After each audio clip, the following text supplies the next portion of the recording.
اعوذ باللہ من الشیطان الرجیم، بسم اللہ الرحمن الرحیم۔ ڈاکٹر آصف اظہار آپ کے ساتھ، اور آج بات کرتے ہیں جناب ایک پروسٹاگلینڈین گروپ کے ڈرگ میزوپروسٹال کے بارے میں۔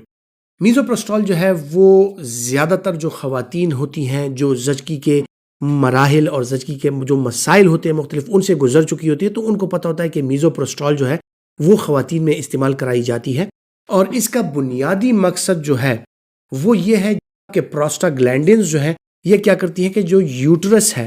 اس کی کنٹریکشنز کو بڑھاتی ہیں، اور یوٹرائن کنٹریکشن کو بڑھانے کے ساتھ ساتھ جو یوٹرائن وال ہے اس کے جو سیکریشنز ہوتی ہیں ان کو تھک کر دیتی ہے، اور کنٹریکشنز اور سیکریشنز کو باہر نکالنے کے لیے، یوٹرائن کنٹریکشنز کو بڑھانے کے لیے اس کا استعمال کیا جاتا ہے۔ میزوپروسٹال جو ہے گائنی سیگمنٹ میں یہ لیبر انڈکشن کے کام بھی آتا ہے، یعنی جن لوگوں میں زچگی کا عمل جو ہے یا لیبر کا پروسیس جو ہے اس کو سٹارٹ کرانا ہوتا ہے، تو پیشنٹ کو اورل یا پر ویجائنا یا ریکٹل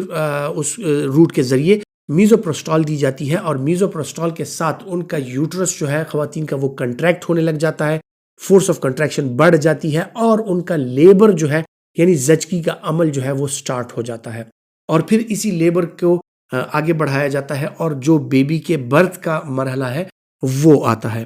تو اس کے ساتھ جو ہے مختلف قسم کی اور چیزیں بھی ہیں۔ یہ نہ صرف اس کام آتا ہے کہ لیبر کا پروسیس سٹارٹ کیا جائے، بلکہ جب بیبی ڈیلیور ہو جاتا ہے اور ایسی خواتین میں پوسٹ پارٹم ہیمریج کو روکنے کے لیے، اور جو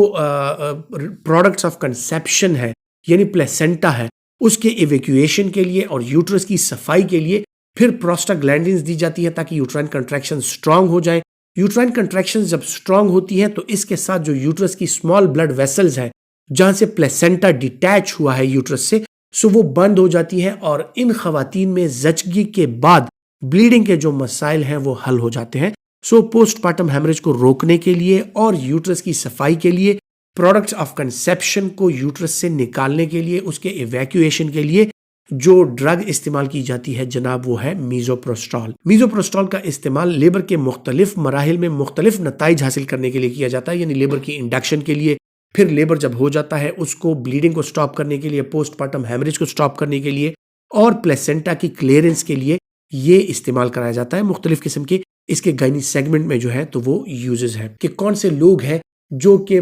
میزوپروسٹال کا استعمال نہیں کر سکتے، کن لوگوں میں یہ کنٹرا انڈیکیٹڈ ہے۔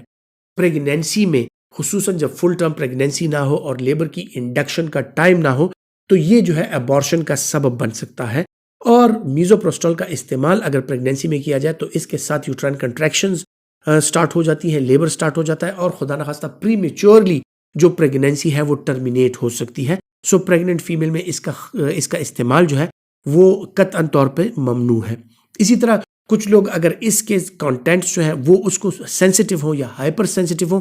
ان کو بھی اس کا استعمال نہیں کرانا چاہیے، کیونکہ اس کے ساتھ ان کو سیویئر قسم کا سکن ریش، سیویئر قسم کی الرجی، اور سانس کی جو تنگی ہے یا بریدنگ ڈیفیکلٹی ہے وہ ارائز ہو سکتی ہے، اور اس طرح کے پرابلمز ان کو آ سکتے ہیں۔ کچھ ڈرگز ایسے ہیں کہ ان کے ساتھ اس کی کانٹرا انڈیکیشن ہو، آپ نہیں دے سکتے، یا انٹریکشن ہو اور ان ڈرگز کے ساتھ آپ اس کا استعمال جو ہے تو آپ کو اس میزوپروسٹال یا اس دوسرے ڈرگ کی جو آپ اس کے ساتھ استعمال کر رہے ہیں ان کی ڈوز ایڈجسٹمنٹ کی ضرورت پڑ جائے۔ تو جب بھی میزوپروسٹال کا استعمال اکثر اوقات لو ڈوز میں انسیڈز کے ساتھ کرایا جاتا ہے، کیونکہ انسیڈز کے ساتھ یہ جب کمبینیشن میں آتی ہے تو یہ گیسٹرو پروٹیکٹیو رول پلے کرتی ہے، اور آج کل مختلف قسم کے ڈیکلوفینک کمبینیشنز کے ساتھ اس کا استعمال ہوتا ہے تاکہ جن لوگوں میں السر کے مسائل ہوں یا معدے کے السر ہونے کی ان میں اگر خدا نخواستہ ہو سکتا ہو معدے کا السر، تو ان لوگوں میں اس کا استعمال کرایا جا سکتا ہے تاکہ انسیڈز انڈیوسڈ جو گیسٹروپیتھی ہے، یعنی انسیڈز کے ساتھ ڈیکلوفینک وغیرہ کے ساتھ جو معدے کے مسائل جنم لیتے ہیں یا السر بننے کا جو سبب بنتے ہیں وہ کم سے کم ہو جائے، تو اس کو as a gastro protective element بھی استعمال کیا جاتا ہے ڈیکلوفینک وغیرہ کے ساتھ ان کمبینیشن ملا کے۔ اور یہ بھی میں آپ کو بتاتا چلوں کہ یہ اگر ڈیکلوفینک کے ساتھ کمبینیشن میں بھی ہو تو پریگننٹ فیمیل میں اس کا استعمال جو ہے وہ کانٹرا انڈیکیٹڈ ہے اور نہیں کرانا چاہیے۔ جن کے رینل فنکشنز ڈی رینج ہوں، کیونکہ اس کی کلیئرنس جو ہے وہ لیور اور کڈنی دونوں کے تھرو ہوتی ہے، سو جن کے لیور فنکشنز یا رینل فنکشنز ڈی رینج ہوں ایسے لوگوں میں میزوپروسٹال کا استعمال جو ہے وہ کانٹرا انڈیکیٹڈ ہے۔ خواتین حضرات، مختلف قسم کی دوائیاں جو میزوپروسٹال کے ساتھ انٹریکشن میں آتی ہیں ان میں کارٹیکوسٹیرائڈز شامل ہیں کہ آپ اگر کارٹیکوسٹیرائڈز اورلی لے رہے ہیں یا آپ اس کے ساتھ جو اور